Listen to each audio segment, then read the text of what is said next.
Good evening and welcome. Today is Mondays, and as usual, it is Money Mondays with me, Ezekiel Olande, on Icon Radio. Thank you so much for taking time to join us. We hope you've had a good day, or whenever you're watching this, if it's evening, morning, whatever time, thank you for making time. With me in studio today is Ian MUIRURI. Ian, please say hi to your people. There is your camera. Fantastic. Thank you for that, Ezzy. I'm Ian MUIRURI. I'm a corporate MC with a bias in technology, and I've been in the IT space for over 11 years, and I'm glad to be here. Looking forward to having this conversation on personal branding. Personal branding. Yes. Yes. So we are focusing on personal branding and how you're able to then carve your niche and set yourself out there. But before we get to this, Ian, tell us a bit about yourself. What do you do so that people can humanize who Ian is before we get into the meat of the conversation? 100%. So I started my career off as a banker.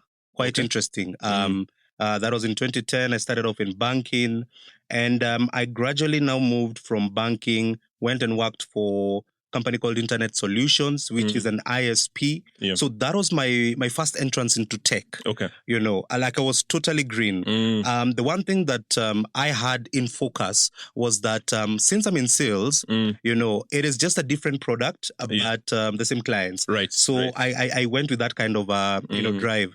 Yeah. Then after that, I stayed there for 2 years. Then I moved to a telco, Telcom Kenya. Okay. And now it was also now something different because now we were getting into the voice solutions and getting to learn. So I was moving and learning and just, you know, on the job training. Yeah. You know, that's how I was working around it. And then after that, I went and worked for a partner company. Now, this is the one that gave me full visibility to technology, you know, working with the original equipment manufacturers and selling the likes of those engines to the clients.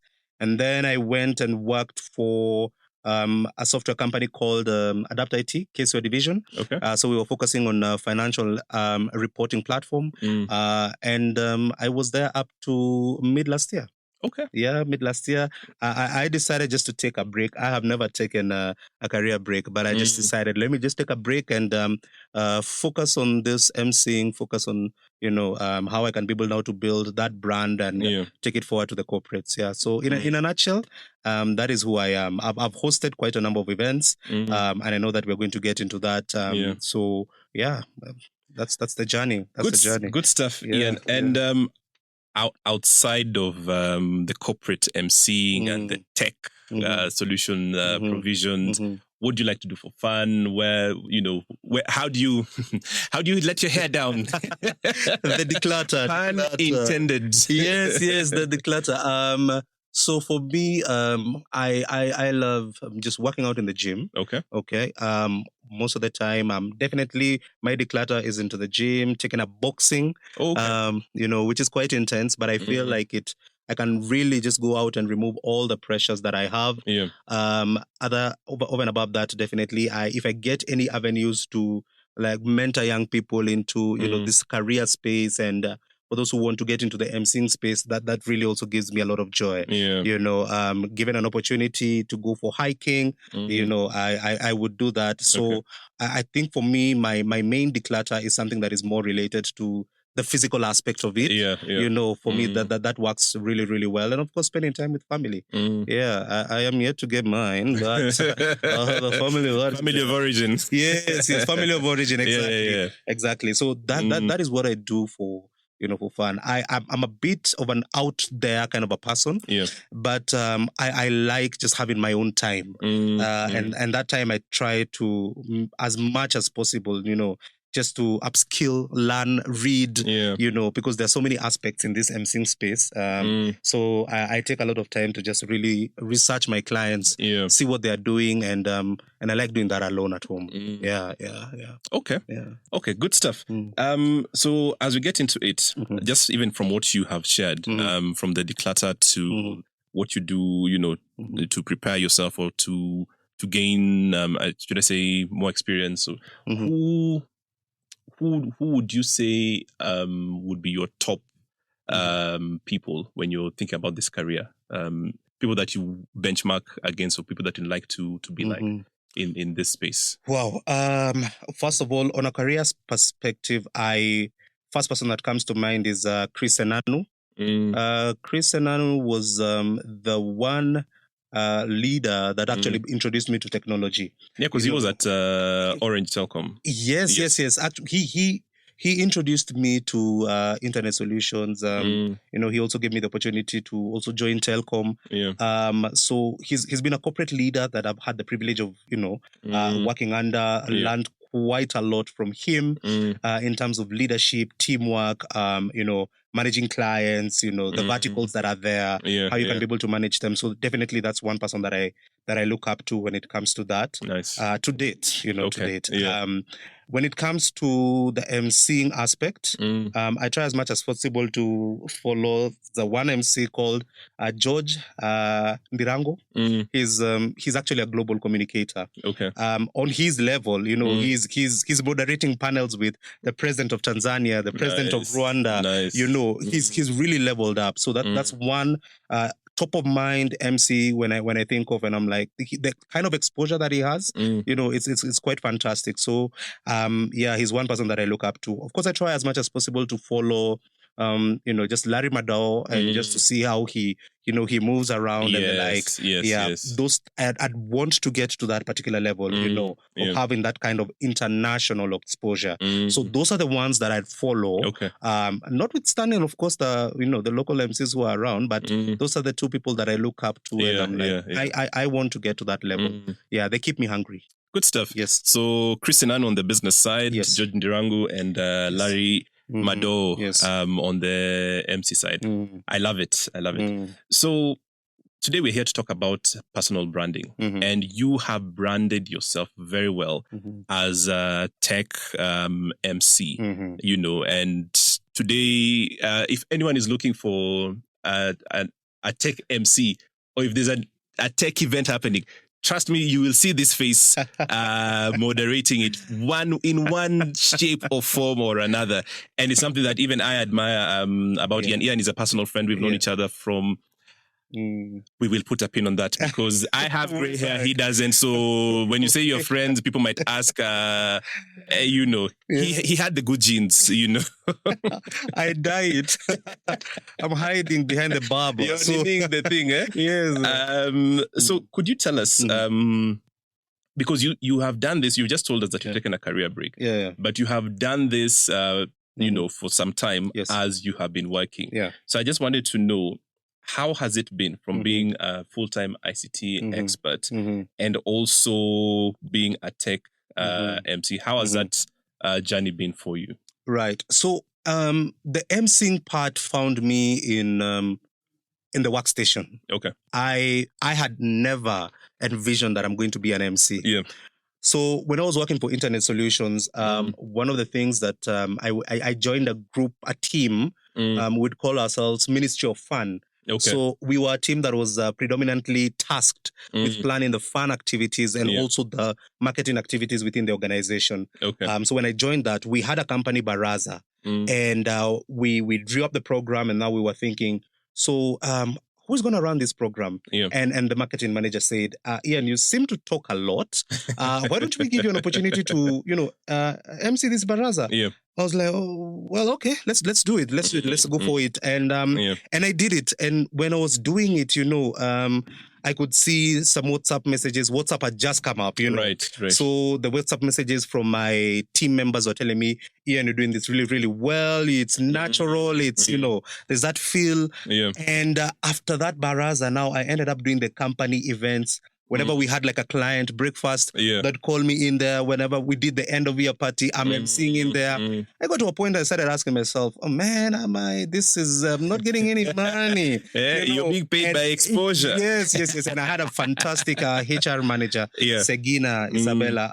We keep in touch up to date. She's fantastic. So I went and approached her and I told her, man, I feel like I'm giving so much, but I'm not getting anything in return. And she told me it's going to pay off. It's going to pay off, you know. So that's how I found myself getting into the emceeing. When I moved to Telcom, there was one lady who definitely gave me an opportunity. Her name is Laura Chite. She was the CEO of CIO Africa. And I'd see her come in to see, Chris in the office and having conversations. And I knew that CIO were running tech events, So I approached her and asked her, would there be an opportunity for me to MC one of the events there? And she said, okay, yeah, and I'm going to take a risk. So I started doing now those tech events. Now, the thing is, started doing these events and I'm still working. Right. Okay. So I was getting into the flow. Whenever I'd change, my career, or not my career, when I was changing from one job to another, I would definitely mention that here and there, I usually MC and host events. So you're telling your I would tell my next employer that I do this. I do this. Yes. However, there's a caveat. However, I'd tell them that it's a good opportunity for us to have exposure to the clients that we're targeting, because now I'd gradually started getting into events that are tech related and I'm in a tech space. So I told them, you see, I'm in sales. So instead of doing like cold calling and, it's easier for me to walk into a room and you have your heads of IT there and the CIOs that are there. So that is how I was able to balance. Okay. All right. Okay. And it had worked for some time, but then it started getting to a point where I would now just gradually find myself moonlighting, So it was now becoming just a bit of a challenge, but I was doing my best. It's a lot of work because I need to make sure that I am giving the deliverables and also from these events that I'm getting, what other inroads can I be able to make for the organization that I work for? So that's how I was able to. They were complementing each other. Right. I'm predominantly doing tech events, and then I'm also in the tech space. So it's business for them. It's free marketing. It works. It works hand in hand. But if I was going to MC like events in the medical space, then that would be a different. It would be a different conversation. Exactly, different conversations. I like that. The fact that you opted to bring your prospective employer up to speed from the beginning. Yes. So that they don't feel like you're moonlighting here and there, because the employers who will catch a feeling, and they'll be like, but why are we paying you and you're doing this? But you are now leveraging on the doors that you can open even for your next employer and telling them, guys. So it actually sets you apart. 100%. And that is already showing how you're doing your personal branding in this space. I like that. I really like even that. Just to add that, I had one boss who, I remember there's an event I did, I would send out the flyer and make sure that my title is well outlined. I work for this particular organization. Exactly. Then I did another event where I didn't put the title and I didn't know he was following. So he told me, hey, how come you haven't put in, and for those who use this platform called Salesforce, you get a campaign code and they would want me to get a campaign code like from this event. So and how many clients would you interact with and that kind of a thing. So yes, I'd make sure that it would be free marketing for the organization that I'm working for. But the most important thing is to make sure that I bring value to the organization. Absolutely. The numbers are being met and the like. Yes. All right. Ian, maybe to get a bit onto the technical bit, and this is again just in your own personal words or in your view. What is personal branding and why is it essential both for individuals and entrepreneurs?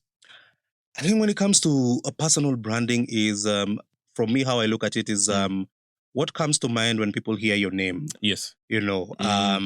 It's not just how you walk and how you dress, but your craft. That is the one thing that stands out. What is your craft and what are you known for in that particular craft? And once you have that in mind, now you can be able now to build and maximize on that, and that's how I found myself. I realized, yes, I'm an MC and anyone can MC, you can MC all these events, but I wanted to brand myself as a tech MC, so that one skill that is focused towards a particular niche, that for me is branding. Yes, it can't be, you can be a mass market MC. Yes. That is okay.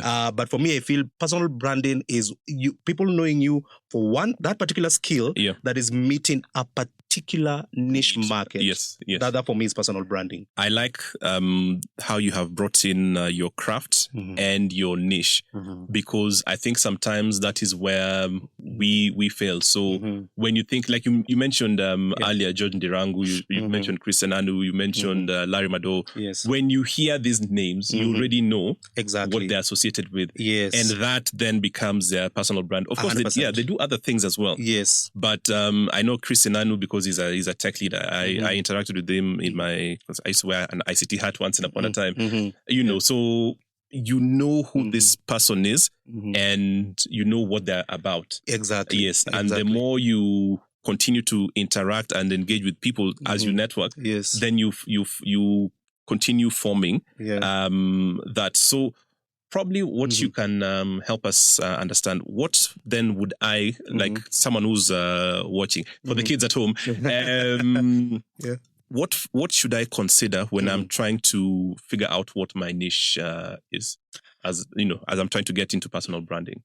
I think, first of all, before we come into considering, what your niche would be, we have a patent, an IP challenge here in Kenya. Absolutely. It's insane. The likes of Elon Musk, they can be able to flourish in the States because their ideas are protected. Exactly. The difference with us here, especially in Kenya and Africa at large, we have this Me Too strategy. You start something, everyone wants to get into it. You remember, like, when people are doing the quail business and then everyone is getting into the quail business. Don't even get me started. We just all just follow suit, Yes, we like imitating. Exactly. That is the word. Copy-pasting. Exactly. Is our thing. Because I see Eze is doing this thing well, and I feel like I can be able to do the same thing. So let me try it. He's making money. Then what's the difference between Eze and myself? So we start benchmarking with each other instead of benchmarking with your vision and your idea. Absolutely. And then you'll find that the guy is a jack of all trades and he's moving. So when another business opens and he's moving with that business. Exactly. So that's the first thing. It should not be a Me Too strategy. Find out what you're really good at and what you can be able to do for free. When I started emceeing, I was really, really passionate about it, especially when I was doing the in-house company events. I found that this is one thing that I love. I love program directing. I love engaging the audience. I love bringing life to this particular, events. So first of all, find out what you're really good at and what you love, and especially if you love it, you won't be so money-oriented. Money is important. Yes. I won't lie. It's important, We need to get paid. We need to 100%, so we won't muzzle the ox, but it's important to get paid, but just find out, first of all, what is the one thing that you love doing. Now, once you figure out this is the one thing that I love doing, now how can I be able to narrow it down to a particular market, and target that market and monetize that market. I think that's the approach that that's a journey that I'd look at. Not a Me Too. One thing that you love doing, and once you do it, how you can be able to now focus on a particular segment. There's enough for everyone. Focus on a particular segment, and then you run with that particular niche market. That would be it. You know, when you started, just responding to this question, you actually said something that you can do for free. Like it's something that you love doing. That even if you're not, and that shows passion as well. And I think we find ourselves in let me expand this a bit, in dead end jobs, because it's paying the bills, and it's like you said, we need money. We need it. But I think you're getting into a space that actually I like, about purpose as well. Because when you find your purpose and you're able, it's something that you wake me up in the middle of the night, tell me to do it, I'll do it. I don't have to think about it. And so I think it is important for people to know that even as you're branding yourself, beyond just your job, because you see, Ian here is an ICT expert, but your brand really goes beyond that into now this niche that you have set out for yourself. 100%. So I think it is important for people to understand, beyond the work, your purpose, the things that you want to do. And then now, like you're saying, then how do you move now from there to monetizing this? You're with me, Ezekiel Olande, and Ian MUIRURI. He's a director at Rianu Entertainment. Yes. He is an ICT expert, and he has been in the industry for how many years now? 11 years. 11 years. Yeah. He's just taken a break from employment, but he has been a corporate tech MC. Yes. Actually, let me put it like that. Corporate tech MC for quite some time. How many years have you done this, by the way? I think I've done this for, give it 7 years. 7 years. 7 years, yes. Yeah. 7 so years. With 7 years, tech MC experience. Yeah. So, and this is now where I want us to, how do you balancing this role? Because you've managed full-time employment for some time. Yeah. And I like what you said, even as you are introducing this, that you would let your prospective employer know that I do this and the benefits of that. But how were you able to balance your full-time obligations? Because you still have your KPIs. Yes. Yeah, and maybe MC ndio, but the sales must be done and all these things. Yeah. And then other client obligations. I think the one thing is that you really need to be a very good planner, and you really need to manage your time. I emphasize that really. You need to manage your time very, very well. I found myself being very selfish with my time. Like I would plan my week a week before, schedule all those meetings that I need to go to, and make sure that if I have an event the following week, maybe on a Thursday, I had to just work around my meetings to make sure that they are, just so it comes to the planning, making sure that you plan your time very, very well. I'd start my day really early. Like we were talking about the soft things that I do. If I get into the gym at 5 a.m., I'm in the office by 7:30. I'm already starting my day off. Making sure that I'm talking to the clients, maximizing the time that I have 100%. If you know that you're going to be chasing your clients Monday to Wednesday, then I'd maximize that particular time very, very well. Plan it and make sure that I can be able to get value from that. So that when I go for an event, yes, I'm emceeing, but on the side, I'm also trying to work also, I'm building relationships, I'm building networks, Exactly. So, and these are networks that I definitely have also used over time. I've been able to tap into over time. So for me, I look at it as not more balancing, but I'm working throughout. I'm working throughout because I'm building relationships at the events. And then I'm also giving my employer 100% when I'm in the office. But bottom line, Ezzy, what I can say is that you really need to just plan your week, your activities very, very well. Be selfish with your time. And then also just making sure that you can be able to give 100%. When you're there, you're there. When you're in the office, you're in the office. There's some people who are there in the office, and by the way, they just... Your mind is... They say Swahili, koroga chai. Just having a cup of tea in the office. You're there chilling, You're on Facebook, you're not... Whatever, all the social media things. So for me, I'd really try as much as possible just to cut off what I can cut off. And then I can be able to give 100%. Nowadays, the work environment, of course, everything is tracked, Like for me, my previous employer, if I send an email to the client, it reflects on the Salesforce. My management team who's in South Africa, they'd use, Power BI, they'd use all these analytics to be able to track the metrics and see exactly, they can track your productivity. So it's not, as salespeople, we can be able to, sell ourselves and say, I know a guy, I met a guy. But nowadays we have these systems in place, that you can't just say that you met a guy and you know a guy. It's measurable. It's measurable. Your activity is measurable. So, but it's more on just managing the time that you have, 100%. I like that. And just to let you guys know, we have been trying to schedule this interview from, was it December or November of last year? And it just goes to speak to what you've said. Ian really plans his time well, and because I know you're also very busy. So first of all, thank you for making time. But also, you see, it already shows. And I think the reason why your clients keep coming back to you is because they know you're working full time. But they know you know how to balance, and I think that also builds trust both on the client side and your employer side. 100%. And maybe just to even step in, because it's important. The niche market is very important. let me just give an example. I did an event for Car in General, and they were launching, the smart bikes and all. Yep. And then I met the guys 8 months later, and I was asking them, how come you haven't gotten in touch? I haven't heard from you guys for like 8 months. And they told me, now we have the product, and we need a mass market MC, and the likes of Terrence are the ones who can be able to come and now talk directly to the Boda guys. Yes. If I was an open-ended MC, there is no way I can balance. There's no way. You can imagine I'm being called I go for a road show with Safaricom. Yes. And then DHL needs something. Yes. And then these guys need something here. It's going to be close to impossible to balance. So for me, just to answer the question well, over and above the planning the time well, it also ties into that focused niche market. Yes. Then now you can be able to find a balance. But if it's open-ended, then it becomes a bit of a challenge. Yeah. You can think about is it possible to have, I don't know if we're allowed to do mentions, but just for the sake, if you have someone like Eric Omondi in the office, how would that fly?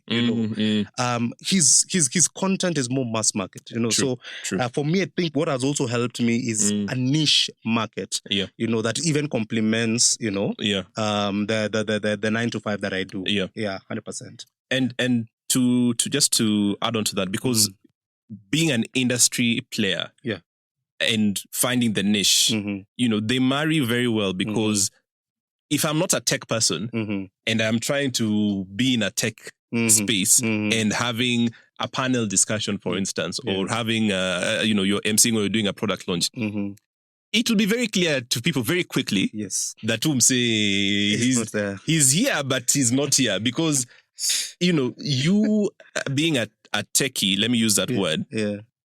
When people are talking tech, you will add value. Yes. You're not just there saying, yes, I agree. Yes. Exactly. So back to you kids at home. As you're considering your personal brand, I think it is very important to know which space, carve out this space for you. And how then do you lock it in so much so that when people are thinking about who to contact, and we're not talking about MC work here, we're talking about you yourself as a brand, whichever, because personal branding goes beyond industry. It is, what do we know Ian for? What do we know Ezekiel for? And what then can we come and seek you out for? I love what you said about locking it in, and that it also just cuts across not just MCing. If you look at Michael Jackson, he would make sure that in his videos he dance so hard, so well, he would outdo the people who are dancing with him. Nowadays when you look at these music videos, you'll see that the background dancers are better than the people who are performing. Musicians. MJ was different. He would like, I'm going to outdo this guy. I'm going to do it better. So cutting out that particular niche market that you have, and then you can be able now to do 101%. That you make sure that you're going to beat each and every person that is going to be there. Just giving it 100%, that's for sure. Very important. If you have any comments to share, please feel free to reach out to us. We're on all socials at Icon Radio. Comment section is open, Apple, YouTube. We are online also on our website, iconradio.co.ke. Look for Money Mondays, you'll find us there. Let us know if you have any questions for Ian, and Ian will be sharing his socials for those of you who are keen on following his journey, or even just getting more from him. You mentioned that you did a masterclass for young people. Yes. Okay, so I'm assuming that this is something that you're passionate about, giving back. Yes. How has that been for you? I think one of the things that I was blown away by this, the young people, the Gen Zs, are the ones, they came and they planned this Youth Plus Festival. Okay. And it was a huge festival because they brought industry players together into one festival. So they had the main plenary, and then they had like workshops. It's e-commerce, career coach and whatnot, and emceeing. So we were now facilitating those workshops. And for me, it was a good experience because it gave me an opportunity. First, I just wanted to applaud the guys. And then secondly, I think it was a really good opportunity to engage with people who are really keen on, well, how do I start? How do I plug in? How do I even go for this thing? So we started talking about the personal branding, the communication aspect, what you need to look out to, and I think it went really well. It really went well, and but the one thing that actually stands out is that they are hungry. oh, bro, they are hungry. They're hungry to succeed. Yes. They're not here just to try and pass time and all that. Yes. They're really hungry. They challenged me, especially when it came to the social media branding. Yes. Honestly, that is the one area that I'm struggling with. I'm seeing these young guys, they're upcoming MCs and they have reels, the entrance and whatnot and background music. And, they really challenged me on that particular aspect. But it was a fantastic time just to also just give back and just share the journey, and just get their minds into an event. Because that's how it was. We literally all together got into an event and we started planning it. Right. Do you have the program? Do you have the script? The dress code? The verbal and non-verbal kind of communication. Are you connecting with the audience? There's a power cut. How do you handle that? So those nuances that we were trying to just have a conversation with, and it was just fantastic having all these guys into one event room and just seeing how we can be able to do this. We were all emceeing an event. That's how it was. Nice. All of us, we were just emceeing, we were in there just doing it. I like that. The reason I ask you, because I've also been in spaces where I'm interacting with the upcoming generation. And something that you realize, and I think more than ever, just from June last year, we have seen the power and the way the Gen Zs think. And remember, these are digital natives. They did not, you and I remember a time when there was no internet. When there was TV would start at a certain time. All these things are, it's new, it's stories to them, like folklore. Exactly. So, and I understand, and because this segment segues into my next question. What tools do you then use to put yourself out there, so that people can identify your brand and interact with you? You've already mentioned, you're being challenged about social media, but what do you do even when you're on social media? Because it's one thing to post, but it's another to now be strategic on how you're utilizing or harnessing these tools. So probably you can tell us the tools that have worked for you and the ones that you're yet to, but you're going to get into. 100%. Yeah. I think that the tools predominantly tie in with your market. Yes. Okay.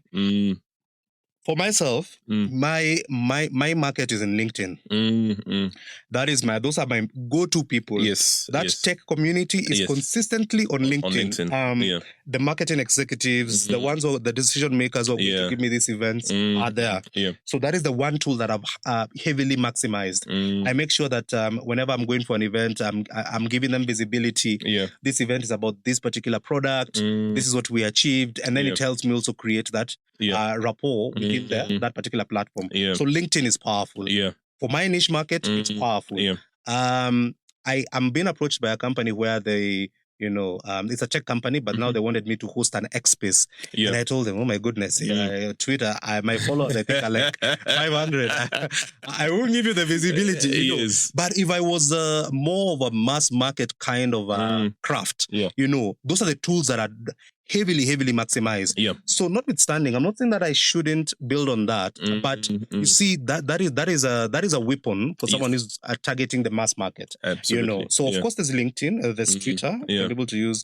Instagram is also fantastic, especially for getting that visibility out there. Because one of the things that I realized, people go and look at your digital footprint. And that's the one thing that us millennials try to overlook. People will check your Instagram, they'll check your Twitter. So Instagram is also very heavy. The Gen Zs are not heavily on Facebook. Facebook is millennial. We have accepted. I asked someone, there's a friend of mine, I asked him, do I really need to be on Facebook? And he told me, wait, the guys who are actually going to give you business are also in Facebook. The decision makers. The decision makers are there. They're there. So don't overlook that platform. Absolutely. Yes, the young people are not there, but the decision makers on Facebook. So Facebook definitely applies. X applies. Instagram applies, and also now LinkedIn. Now for me, that is a very heavy tool. And there's one tool that you cannot overlook, which is your WhatsApp status. Yes. I make sure that as much as I post some memes here and there, but every event that I go for, I make sure that I put it on the WhatsApp status. Someone is watching. Absolutely. Someone is watching on your status. And I've gotten some events here and there because someone saw me doing it on. We're not friends. We're not friends on LinkedIn. Yes. We're not friends on Facebook. I don't even think that he's really following me on LinkedIn, but he's actually looking at my status, and he gives me an opportunity because of what he sees. I make sure that I pump as much information as that. So the way they say, Ezzy, out of sight, out of mind. If you're not going to post, my friend, it's not going to come to you. There's someone who looked at my Instagram and said, you don't post a lot of videos. You have too much money. Sorry. You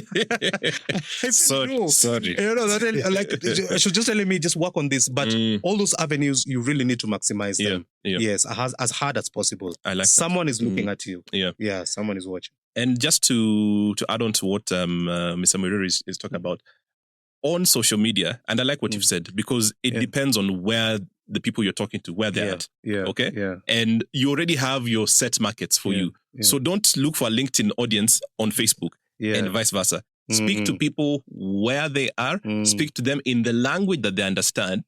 So if you're on LinkedIn, of course, it's a professional network. So you need to pay attention to that. If it's Instagram, and think about the images, the videos, the reels and things like that. Facebook is more general, but like you said, key decision makers. Yes. The millennials going back. Yes. And even some Gen Zs. Yes. Who, because they're already getting into the market, they are there. But you don't want to ignore these people. Yeah. Because they see, I like the WhatsApp status. Yeah. Because, you're over there, you've chatted with someone, you've seen that circle over there, you've clicked. Yes. Or even just nowadays, they've even made it easier. You just go and you see all the statuses, one after another. So leveraging tech. And again, digital natives, you guys don't know what it means when you had to go to a cyber cafe to pay money to be able to get an hour's worth of internet. It was insane. And then you forget to log off, and then someone comes and starts playing with your platform and posting funny things on your social media. It's insane. And your account is hacked, and then now you're in serious trouble. So leverage on these technologies. The other thing that I wanted to ask, website and profile, how important are these? Before you even come to that, there's something loaded that you have said that I don't want to overlook. Speak to them in the language they understand. Yes. That is one loaded point, Ezzy, that you've actually just dropped here. Thank you. Because you can't bring, at times I can't bring an Instagram conversation to LinkedIn. Of course not. Okay. Yeah. If you're gonna post like I've just woken up and stuff like that, it's a professional platform. Yes. So there's a way you need to understand the people in that particular platform and communicate to them in their language that they understand. That is quite important. Yes. So the website is very important because now for me, what happens is that website and profile, they give a visibility of, for me, it gives visibility about what Rian is about, who we are as a team, then also pictorials of some of the events that we've captured here and there. And for me, the anchor to push our website forward was that instead of just sending a profile, let me send a link. You'll have everything just coming up there. And also, I wanted to just show you can cluster all the logos that you've worked with on that particular profile and website. So it gives a lot of information about who you are and some of the work that you have done. But of late, I've also seen that people are asking for, let's see the videos of some of the events that you've hosted. And I kind of feel like people have been fried before, where you call an MC by trust, the guy comes and he presents himself and he's a really good, well-spoken, he looks the part. When he gets into the event, he puts you in a compromising situation. Marketing manager ends getting a warning letter because all the executives are there and you brought someone who is actually coming to, is just messing up that particular event. So over and above the website and the profile, it's important to capture videos of the work that you have done. And you can now upload even the videos in the website if you have that, so that now it can give you that visibility. That is your marketing angle. That is your marketing angle, 100%. You'll find a public sector client who probably doesn't have the patience to go to LinkedIn, to Instagram. But if you give them the profile and the website, good visibility. Good visibility, 100%. And so when you capture all these things, at least you know that one way or another, like you said, out of sight, out of mind. Yes. But you're active on your socials. 100%. Your website is updated. Yes. Updated being the keyword. Don't give us a website for when you started in 2011. Please update as much as is possible, and an updated company profile, because back to speaking the language of your customer, like you've said, people in public sector, for instance, they are still very brick and mortar type. So 100%. where is your profile? Yes. They want you to, and you have to send it on email, not on WhatsApp, because it's official channels as well. So understanding your customer, I think, is very important. It's very important, and being able to give them make their decision making process very easy. But to what you have said just now about the importance of having the videos and whatnot, being on brand, because it is very easy for someone to hire. And now we're talking about MC work, and to hire an MC whose values are contrary to 100%. Yes. Say, for instance, you're handling a religious event, and you get and we can't mention names here, but you get those MCs whose values are not. You can imagine how crazy that is going to be. It is, and as I like the way you brought that out, because and that's why I try to advise some people who want to get into this MCing part. If you like the going out, the sherehe thing, you don't have to keep on posting it all the time on your walls, well, some people can post it on the stories, and of course the stories will disappear. But what is the digital footprint that you're leaving back? And also just you can be very hard on the comments on Twitter. Exactly. With the trolls, especially. With the trolls, you're trolling people out there, but you need to make sure that what digital footprint am I leaving behind? It's very, very important. But over and above that, Eze, I think it's important to get your house in order. Okay? Get your profile, get your website. You do an event, they want an e-teams. Do you have that in order? Exactly. Is your company registered? So that now when they start doing the onboarding process, they want to onboard you. Do you have that documentation? So as much as you're looking for the opportunity, in the interim, just make sure that you're getting your house in order. So that when you get a large event and they're saying you've done it so well and they want to onboard you as a supplier, you're actually now looking left and right and wondering, so where do I start? Where do I get all this? Yes, get your stuff in order. Gradually build on it. And then now you can be able to proceed from there. 100%. And thank you for bringing that up as well, because for people, especially those who are doing quote-unquote side gigs. Yes. Sometimes the side gig now takes a life of its own. And then now you get a major client, and they want to onboard you. Of course, they have procurement procedures. Exactly. Hauna company. Hauna e-teams. All these other tax clearance certificate. Very many Kenyans do not have a tax clearance certificate. And if you're working with any company worth its salt, they want to have, because how do we know that you're on the right side of things? 100%. KRA. Of course. So please just speak to that. The importance of getting your house in order the right way. To be able to, with the angle on personal branding. Because even me, I honestly, I had to get mine wasn't in order, to be honest. I had to get myself in order, because I'd find myself in a situation where, they're asking for this e-teams, they're asking for that, they're asking for ETR, and I'm like, oh, do we even have an ETR? I'm trying to now gamble with the client. I'm trying to ask them, can you do M-Pesa? Can you just do a transfer? Can you just give me a check? So I find myself, I negotiated to get the business. Now I'm negotiating on how it's supposed to be paid. You get paid. You leave that kind of a bad taste to the client. They're like, he's a nice person to work with.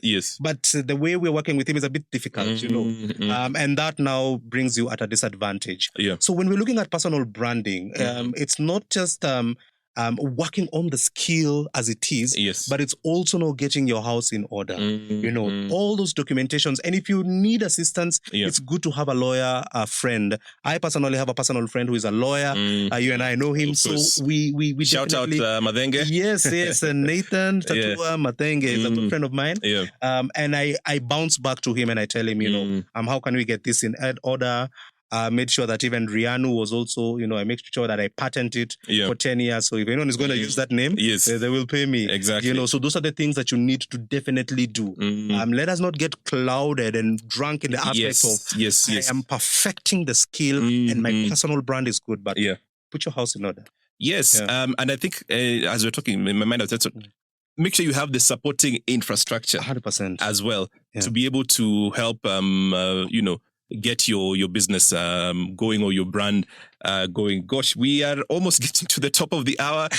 You're with me, Ezekiel Olande, on Money Mondays. And today my guest is Ian MUIRURI, Director, Rihanna Entertainment. And we're just going through the process of personal branding. And, Ian is sharing his story, and we're coming to storytelling just now. Yes. He's sharing his story, how he has branded himself, found and carved and protected this niche as a tech MC. Very important, talk about the infrastructure that you need to set up to ensure that your brand is also well protected, and that after you've done all these things, honed into your skills, you have forgotten to get, the company, registration and things like that, if you need to do those things. Yes. So I wanted to ask you, because a huge part of your job talks about it's on content creation. Yes. Because then people want to see what you've done and things like that. So I wanted to ask you, how critical is storytelling in crafting a personal brand? It's actually very, very critical. Because one of the things that I've realized is that I've gotten some events out of the story that I have left in my socials. Right. People can be able to see the history. How well does he understand this particular event? Yes. If you get an event probably by smart applications, and they have a launch, how well do you understand this particular launch? For me on my craft, I don't see emceeing as a superstar. You come and show up and go. But you need to share a story of technology. Absolutely. That they can be able to see that Oracle is doing this, Fortinet is doing this, Checkpoint is doing this, Huawei is doing this, Smart Applications is doing this, Scheme is doing this. In other words, if someone was to go to your socials and have a look at all the posts that you're making, they can actually get a very nice high-level brief of what every organization is doing. One that gives you some very good digital footprint in terms of storytelling, because your next client is going to look at that and they're going to buy into that. Into the story. Like, this guy is actually, he's not just using Tech MC as a tagline, but he's actually taking time to really understand. And that is a story that you need to be part of that particular story. Absolutely. How is that achieved? As research. If I have an event, and I know that there are a few events that I have this month, but I'm in conversation with the clients. I'm meeting them. I am understanding what they want to achieve, what the product is going to be about. Then I go and do my own personal research. I go to the extent of even asking for the profiles of the speakers. I ask for the profile of the company, checking with the website and all that, so that now, as I come to do that particular event, I'm coming to do it as a brand ambassador. Absolutely. That's how it has to be. I like that. You're a strategic partner of that particular organization. So when it comes to the personal branding and you're looking at creating that particular story, you need to be at a point where you can be able to bring your client very strongly to the point where people will be asking, do you work for this organization? I've been asked that many times. So do you work with these guys? No, I don't, but I partner with them. Sorry, I know I'm saying so many things, but there's this organization called there's an NGO that I got an opportunity to work with, and they're into science and germination of seeds. And the lady asked me, can you handle this? Like a month before the event. And I said, yeah, bring it on. But Ezzy, I can tell you for a fact, I locked myself and read and studied, because it was new to me. And it's very technical as well. It was new to me. And, I've predominantly been in tech, but now they're having scientists who are flying in. Right. So that definitely made me shiver a bit. So I said, I need to really, really prepare. So preparing it and making sure that you present the brand as well as if you work for that particular brand. Yes, that preparation. Now, with that preparation, it can be able now to leave that digital footprint of a story that people can be able now to come and have an understanding of it. very, very key, very important. I think if, in what you're saying, immersing yourself 100%. into the brand, so that, people are actually thinking you are one of them. Because sometimes, you can even interact with the people within a brand and you ask them, what is your mission? What is your vision? They don't know. But you see, I like your process. And I think that is also very important for people to understand that you don't just show up on the day.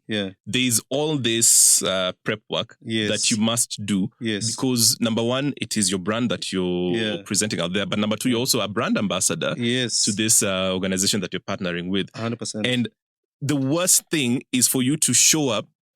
Now, like you're saying, for the science organization, obviously, there will be a lot of jargon here and there.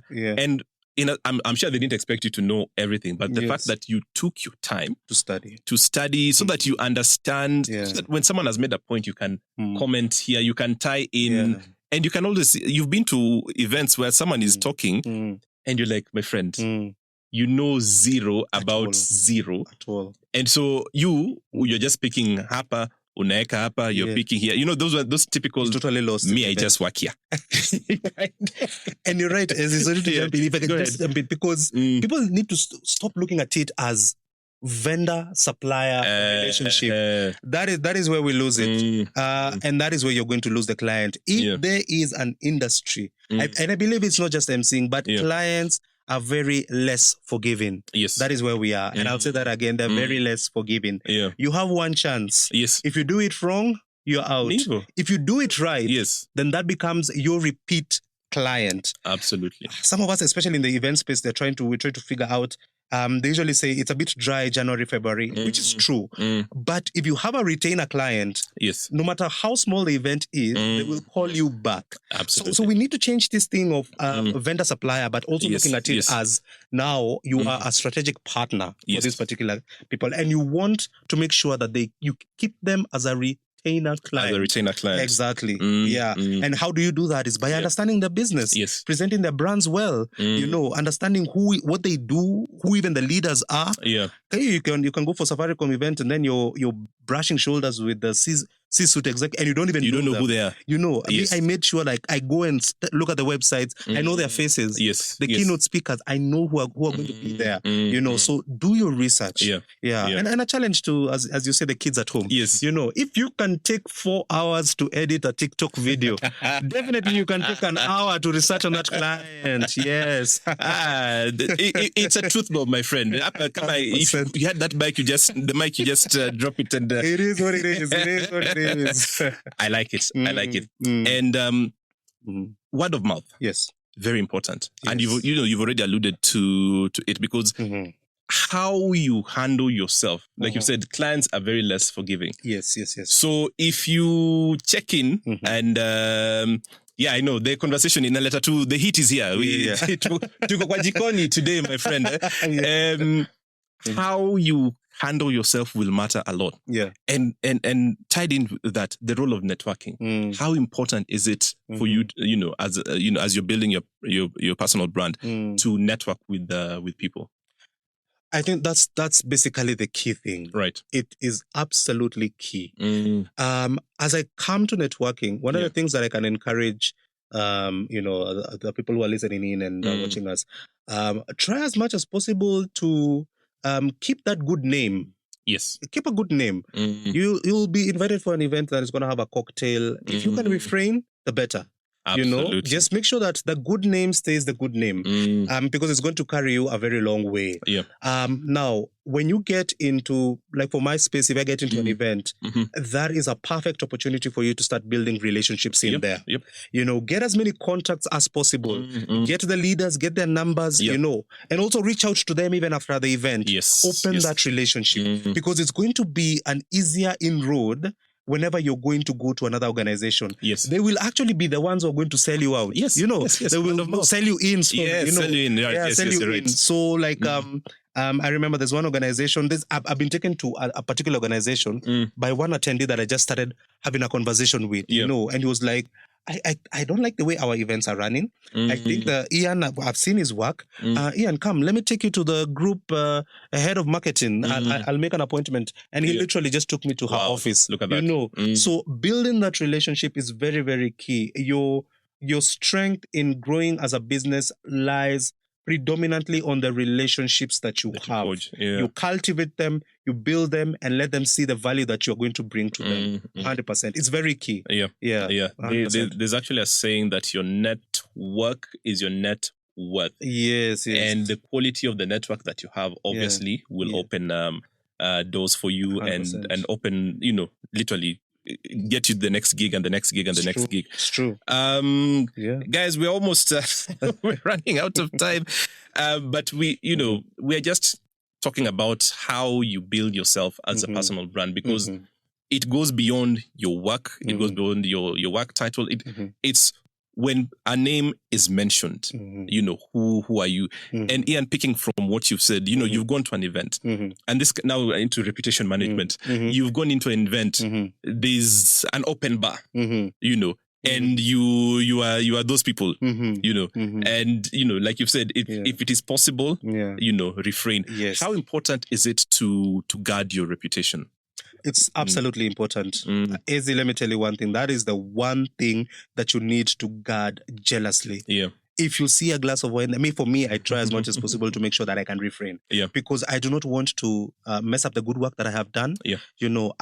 People may not talk, but people see. Yes. If you go and indulge and then you start becoming messy, they will be like, you have the talent, but you don't have the character. The character. And the character is what keeps you. Even the good book says that. It's the character that is going to keep you. So, yes, over and above the skill, make sure that the character will keep you in that particular organization.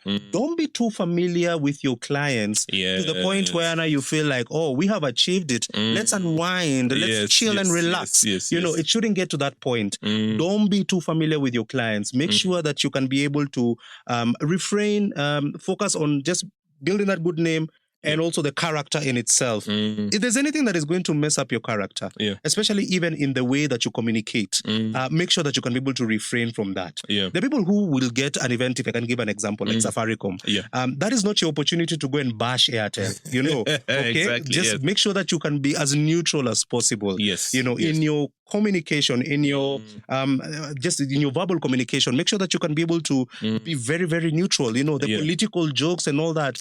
Be very, very wise. Read the room and read your clients. Don't just go and jump in there and you start yapping out and making that mistake. So what I can say is that in the way that you present yourself as a brand, make sure that you uphold integrity, professionalism, and also that ties in very well with your character. Integrity, professionalism, let them know that this is a professional that they're dealing with, and don't be casual. Your clients will be happy with you. They'll even pull you to the bar and all that, but don't be casual with them.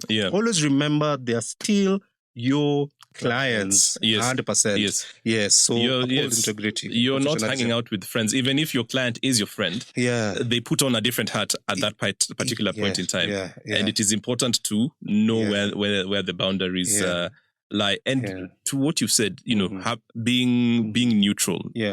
Because if today I'm at, like you said, Safaricom and I'm bashing Airtel, these guys will be like, okay, so next time when he's at another event, this is what he's going to say 100% about us. And so unless you're a comedian, and yes, if you're a comedian, then you're given that carte blanche to kind of do this. But as a tech MC or a corporate MC, I like what you've said. It is very important to keep it neutral. Just to jump on that, my mentor once asked me when I started off, back to the lady called Segina, and she asked me, Ian, are you an MC or are you a comedian? If you're not a comedian, don't try to push the jokes in.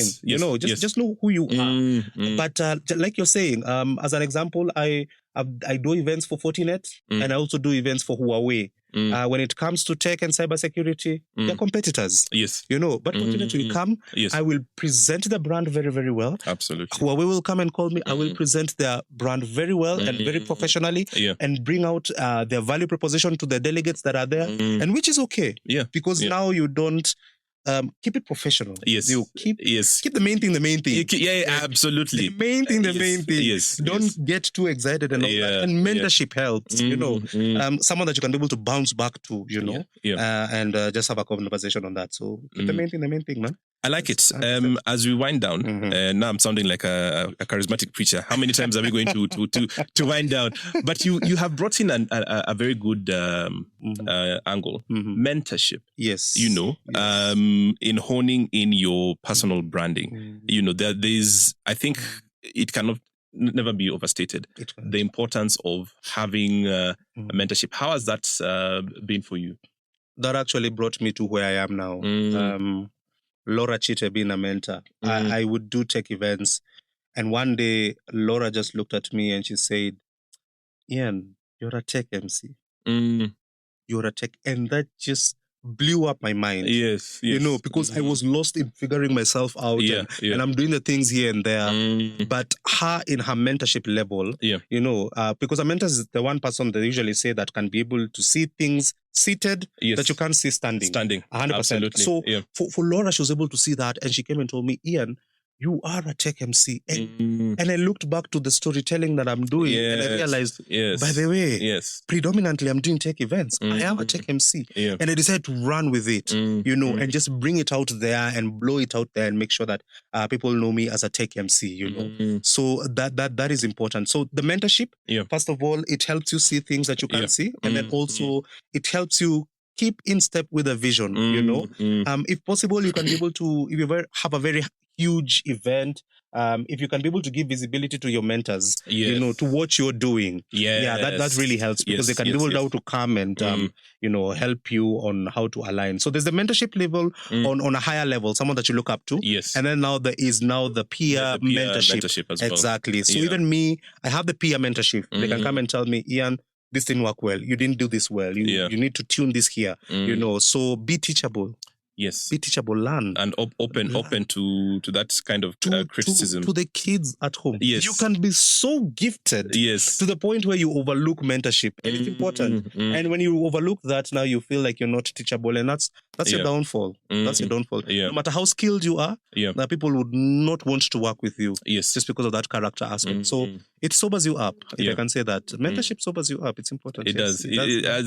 It's not what we would call character development, but it develops your character. It does. Yes. It does. And hones your skill even further because, like you said, sitting or seated, they can see farther than you standing. 100%. Just meaning they have experience. Yes. And you want that kind of experience 100%. to be able to inform your brand. Yes. Finally, brethren, advice to people who are struggling with their personal brand, or you're in this space and you're like, who am I? What do people? What do I want people to know me for? What would you share with them? I'm reading a book about ikigai. The Japanese way. I have that book. I haven't started reading it, but thanks for talking about it. It's really nice. And it's just talking about how this guy was so passionate about sushi and how he really crafted it well. But the one thing that is really standing out to where I've read up to is the thing of start small. Do not just the small steps that you're making. Incremental. Yes. You won't take a leap and just be where you want to be. If someone who wants to start emceeing and they say, I want to be probably where I have a long way to go, but I want to be where Ian is today. That won't happen. So take stock. Just start small with the small steps. You can be able to start there. And then also surround your people with the right circle. Make sure that you're in the right place at the right time. And then do we have visibility of who you are? When I started emceeing, I wish I would have shared that flyer. You should have seen my first flyer. I was holding my hands and I was smiling, and then I had like 2 logos, and the 2 logos were not clients. They were organizations where I'd worked. I had internet solutions, and then I had telecom kids there. And I was there and then I wrote the purpose. The purpose there that I said MC Ian, and then bringing a dancing fit into every event. I'm bringing fun. And when I look at that flyer, at times I wonder, oh my God, this is how it is. But I started small. You start small like that, and you build on it. But because the reason why I did that flyer is because I wanted people to know that I'm here and I'm ready to take up the challenge. Yeah. So have visibility out there. Let people start knowing what you do. Let them know your craft, you know, and the proper channels that we're talking about, the social media channels. Push it out there and then start building and then take stock, you know, of how far you have come, but also definitely make sure that you can be able to have a target. Yeah. Where do you want to be by the end of the year? Yeah. And how do I get there? And then I need to be here in the next 3 months, and I need to meet so and so in the next 3 months. Have a plan. Yeah. It's very, very important. Have a plan of where you want to be at the end of the year, and then you can be able to work backwards. So have a plan. Start small. Yes. But keep on building. Yes. Have the mentorship in there. And let me tell you one thing. To everyone who's going to work on this, you'll get to a point where you'll want to give up and say, by the way, I am done. I will go back to my office and just work and retire and wait for the good Lord to come to me. You will get that feeling. When you get that feeling, it's a natural feeling. It's part of the process. So that is the one thing that I can encourage people. It's a journey. Build on it. Don't stop building. Don't stop growing. Continue building on it and reinvent it. I know that is a conversation for another show. And it's like you've read my mind, because I'm like, but now you can't leave us there, especially on the overcoming the personal. That's where you feel like you're plateauing or you're failing and you want to give up. How do you get over that? For me, I talk to. I have an inner circle that I talk to. And that is like when the peer mentorship. And at times I will call them and tell them, I'll call one and tell them, I think I'm done. You know, I just can't. I just need to. And they will tell me, no, just declutter, first of all. Think it through. Is there another way that we can be able to approach this? So having someone that you can be able to talk to definitely works. Secondly, patience. Yes. If there's one thing that is going to build you, let me tell you one thing. The journey is the reward. Yes. To be honest, by the time you start getting there, what the journey did to you and to your character and the person you become, that's the beautiful reward. So we should never ignore the journey. Don't ignore the journey. The journey builds you to where you need to be. So it's necessary. I remember there's one time I met someone who moved from a relationship manager to a HOD of a department. And I remember the CEO once came and told me, she didn't pay her taxes. And I was wondering, what do you mean she didn't pay her taxes? She didn't grow from maybe an RM to a manager to a team leader to a senior manager that particular journey. That is what perfects the head of that particular organization. So don't overlook the journey. It's building you. It's part of the process, but it's actually preparing you for bigger things. You know. Let me just give an example. First time I did an event that I did for a Chinese company, and they asked me to give them an opening script. We did a 2-hour run through before the event, and I was wondering, why am I doing all these things? You know, and I was a bit gutted. I felt like this is an NYS kind of an event. But it really perfected me to the point where when I meet these other events, I'm sharpened already. You know, I'm prepared. So don't give up on that. The journey is the reward. That's the one thing. If you can forget everything, the journey is the reward. Keep building, keep growing. Yes, it'll prepare you for what's coming. Good stuff. We must stop here. But even Ian himself has said there's more to continue on this conversation, and we're very happy to have had you. Pleasure. And hopefully when your schedule allows, because he's a busy man, would like to continue on this conversation on personal branding and just how giving people practical tips on how to put yourself out there as a brand, get your niche, use the appropriate tools, create the content, storytelling. Guys, watch this, watch it again, share it, and then watch it again so that you can be able to just learn how you can build your personal brand. And the very last statement that he said, the journey is the reward. Be patient. Allow yourself to learn and don't focus so much. Yes, you have the vision and the end goal, but enjoy the ride. You know, there's people who expect a straight path, but really ni milima na mabonde, and you know, going back and going forward. Enjoy it. From me, Ezekiel Olande, thank you so much for taking time to join us on Monday Mondays. We are here every Monday from 6 to 8 p.m. Ian, thank you for taking time. How do we get in touch with you if we want to get in touch with you? Great. My Instagram is Iansky, that is IANSKI, MUIRURI, MUIRURI, that is on IG, Ian Muiruri on Twitter, Ian Muiruri on LinkedIn. My email address is ian.nosia, NOSIA, at gmail.com. Use any channel, DM me, and we can be able to have a conversation. Yeah. Good stuff. From me, it's good night or good morning, depending on the time you're watching us, or good day. We'll see you again next week on Monday. Thank you, and bye-bye. All right. Fantastic.